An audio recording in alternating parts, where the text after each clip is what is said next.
Salut les amis, bienvenue sur la chaîne. Aujourd'hui, vidéo de chez Manga Café avec l'ouverture de la Blood of Cyan de Vegeta.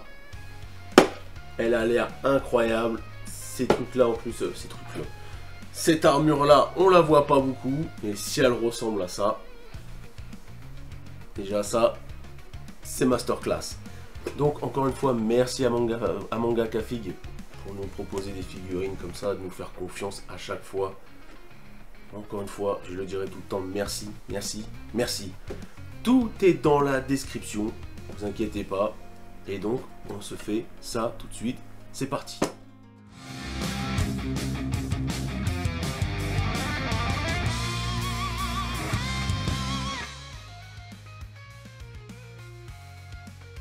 Alors voilà déjà pour la boîte de la Blood of Cyan de Vegeta. Du prince Vegeta avec en noir et blanc. Elle a l'air, en tout cas en détail, fou. Ça, voilà, on connaît. Voilà, ça, malheureusement, Malheureusement, elle a l'air quand même top, sans les nuances. Parce que bien sûr, maintenant, les contenus, on sait qu'il n'y en a pas. Et donc, on les ouvre. Enfin, on l'ouvre. Oh là là, décidément. Petit cutter, on coupe pas la boîte, merci. Ça a encore failli. Hop.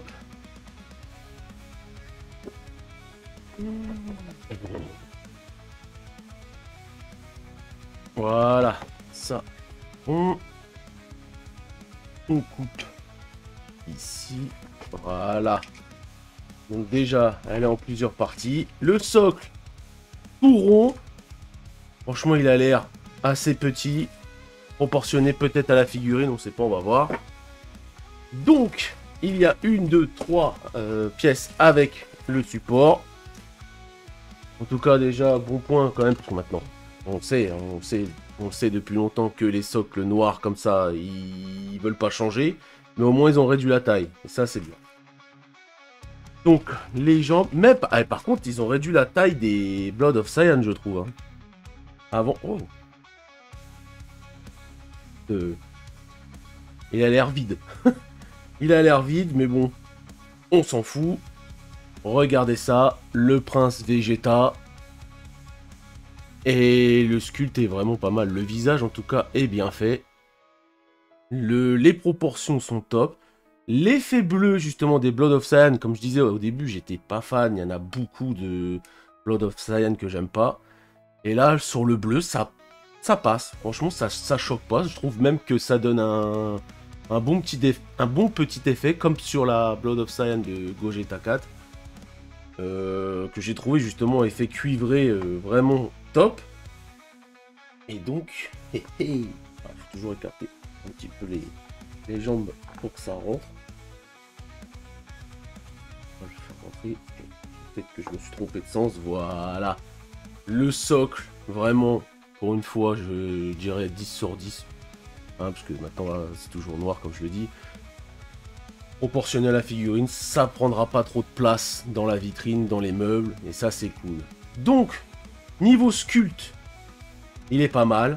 Le prince Vegeta est vraiment stylé, pas de nuance, mais un effet mat par contre partout, on peut le voir. Hein, pourtant j'ai la lumière qui flash bien, et il n'y a pas trop d'effet, donc c'est pour vous dire que vraiment la lumière est top. Le visage est top. C'est pas non plus le meilleur Vegeta, mais quand vous le mettez comme ça, voilà, une tuerie. Avec son armure de Fukatsu no F, là, le retour de la résurrection de F. Et c'est dommage qu'ils aient pas continué dans ce truc-là, parce que franchement, ce costume, cette armure, je la trouvais stylée, avec le petit effet là de pantalon qui descend. L'armure qui changeait un petit peu avec le logo de Whis.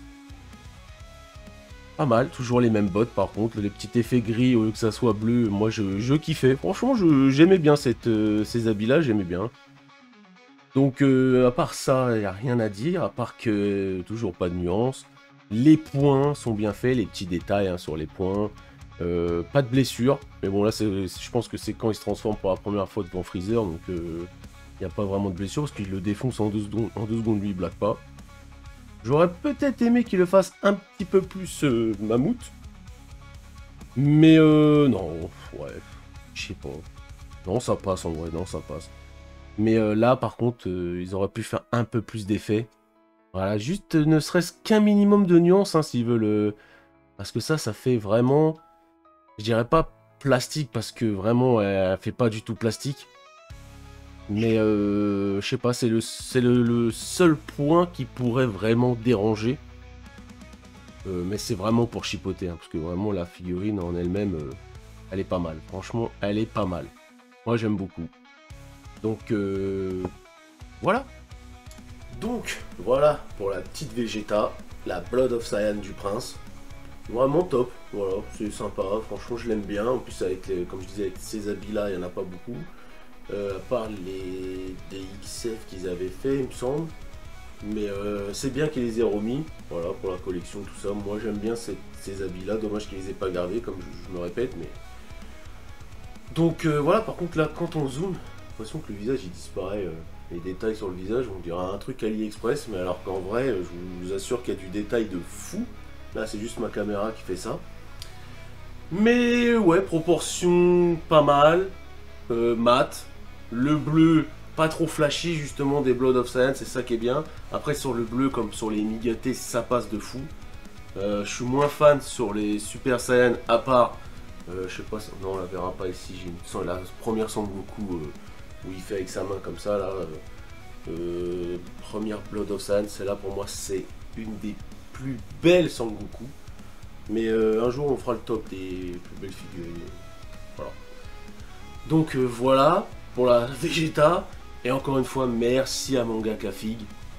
Encore une fois, merci de nous faire confiance. Et puis comme d'habitude, si vous avez aimé cette vidéo, ah oui, et tous les liens sont dans la description. Je l'ai déjà dit avant, mais tous les liens sont dans la description. Voilà. Donc j'espère que cette vidéo vous a plu. Si elle vous a plu comme d'habitude, le pouce bleu, le pouce rouge si vous n'avez pas aimé, le petit commentaire, partagez, abonnez-vous et encore une fois partagez à max. Et on se retrouve pour un prochain unboxing. Allez, tchuss!